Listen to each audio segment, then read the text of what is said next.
కాశ్మీర్ పహల్గాంలో ఉగ్రదాడి వేళ పాకిస్తాన్ విదేశాంగ మంత్రి ఉప ప్రధాని ఇషాక్ దార్ సంచలన వ్యాఖ్యలు చేశారు. జమ్మూ కాశ్మీర్ పహల్గాంలో దాడికి పాల్పడ్డ ఉగ్రవాదుల్ని స్వాతంత్ర సమరయోధులని అభివర్ణించారు. పహల్గాంలో ఉగ్రమూకల దుశ్చర్యను ప్రపంచ దేశాలు ఖండిస్తున్నాయి.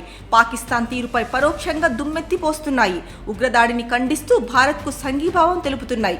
అదే సమయంలో పాకిస్తాన్ సైతం పహల్గాంలో జరిగిన దాడిని ఖండించినప్పటికీ తామే ఉగ్రవాద సంస్థలకు ఆశ్రయం ఇస్తున్నారనే ఆరోపణలను కొట్టిపారేసింది.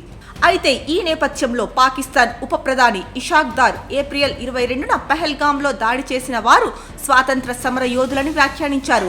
ఇస్లామాబాద్లో నిర్వహించిన అధికారిక మీడియా సమావేశంలో మాట్లాడుతూ ఏప్రిల్ 22న జమ్మూ కాశ్మీర్లోని పహల్గాం జిల్లాలో దాడులు చేసిన ఉగ్రవాదులు స్వాతంత్ర సమర యోధులై ఉండవచ్చు అని అన్నారు.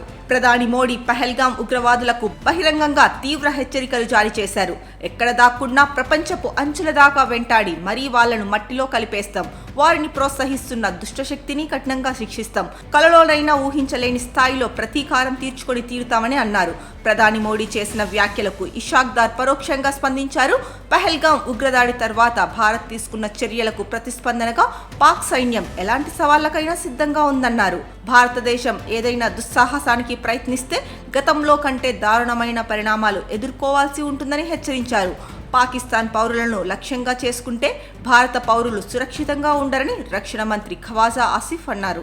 ఇప్పటికే పహల్గాం ఘటనతో తీవ్ర ఆగ్రహంతో ఉన్న భారతీయులకు పాకిస్తాన్ ఉప ప్రధాని ఇషాక్ దార్ చేసిన వ్యాఖ్యలు మరింత ఆగ్రహానికి గురి చేస్తున్నాయి.